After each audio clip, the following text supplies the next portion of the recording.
Anturma chaya na no Camaru Anuri, no Camai, no Camwaka, na Anuri, no Yuyuá, na Warron Chinambo, Punk, Tu Chinan Chavawaki, Chinamu Kikirani, Tsai Chavakirani, Tsai Mukikirani. Awama Wanana, Numawonu why Sharai.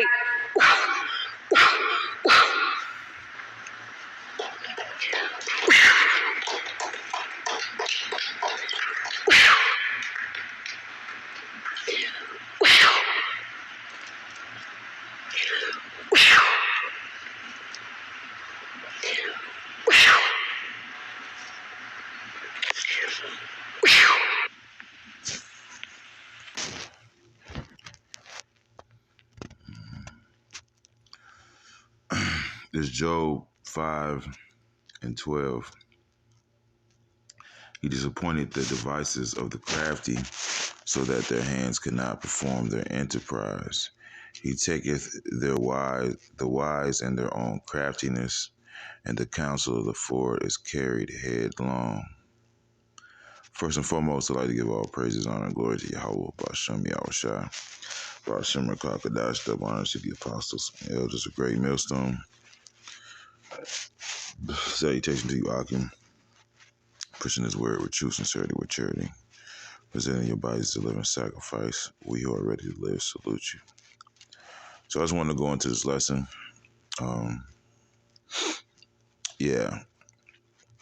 As you can see, you have hired a witch doctor at the WEF. I was watching Elder Yashawamba earlier, and I believe he mentioned something about where they meet at in Davos is the highest point in Europe. Okay, I don't know how true that is, but I guess you could research that for yourself. It's neither here nor there. But these would be considered one of the high places of Esau Edom. All right. And we know when we go into history, let me see. This is Numbers 23:1. And Balaam said unto Balak, build me here 7 altars, and prepare me here 7 oxen and 7 rams. And Balak did as Balaam had spoken, and Balaam offered on every altar a bullock and a ram. And Balaam said to Balak, stand by thy burnt offering, and I will go. Peradventure Yahweh will come to meet me, and whatsoever he sheweth me, I will tell thee. And he went to an high place, and power met Balaam, and he said unto him, I have prepared 7 altars, and I have offered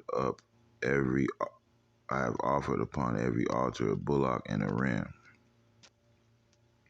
And Yahweh put a word in Balaam's mouth and said, return unto Balak, and thus thou shalt speak.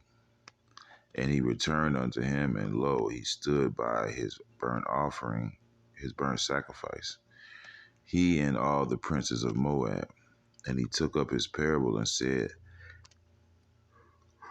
Balak the king of Moab hath brought me from Aram, out of the mountains of the east, saying, come, curse be Jacob, and come defy Israel. How shall I curse whom Yahweh have not cursed? Or how shall I defy whom Yahweh have not defied?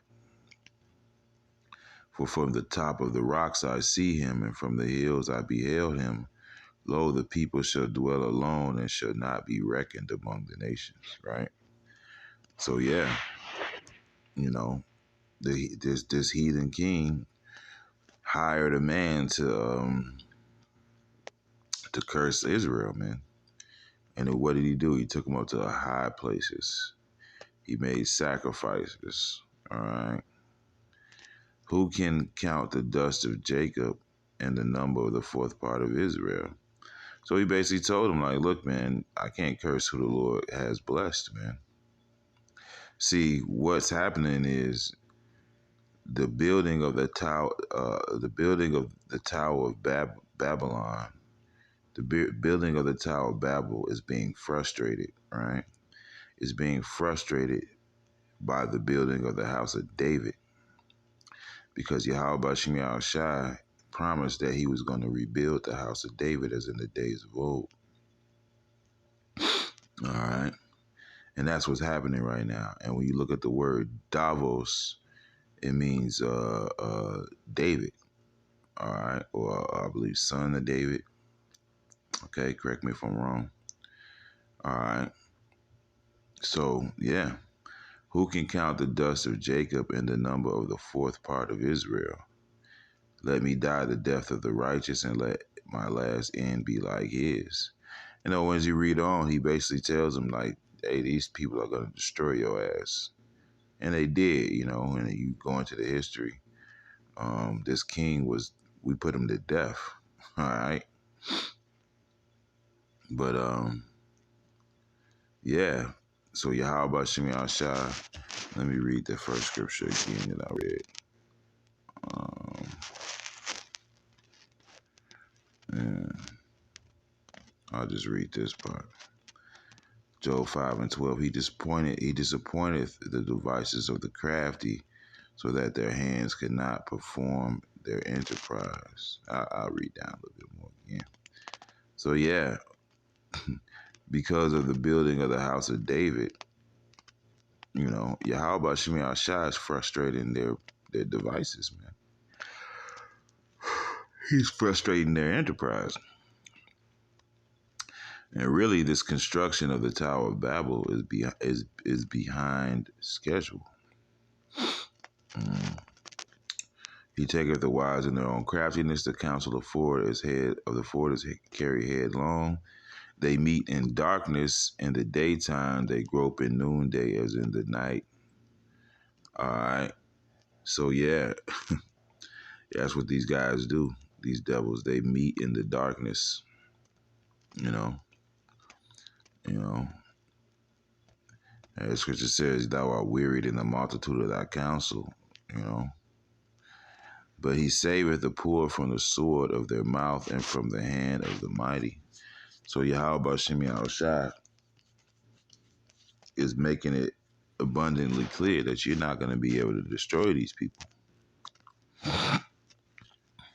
You know, there's pretty much nothing you can do.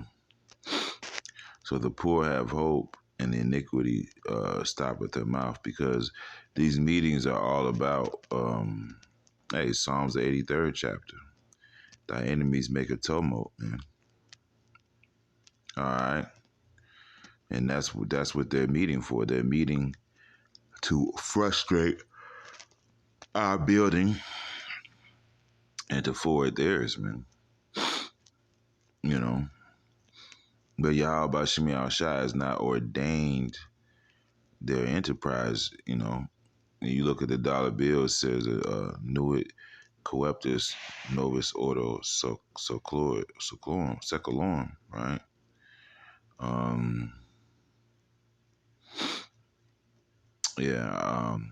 It goes into, I believe it says Novus Ordo Secolorum. But it goes into the New World Order. All right. And I believe it also says something about that God has ordained our enterprise, something to that effect. But Yahweh Shem Shai has not ordained the Tower of Babel to be built or to flourish. All right. No one's ever been able to complete this task. But in their mind, you know, now's the time, right? Because they have the technology. You listen to this guy, Yuval Noah Harari.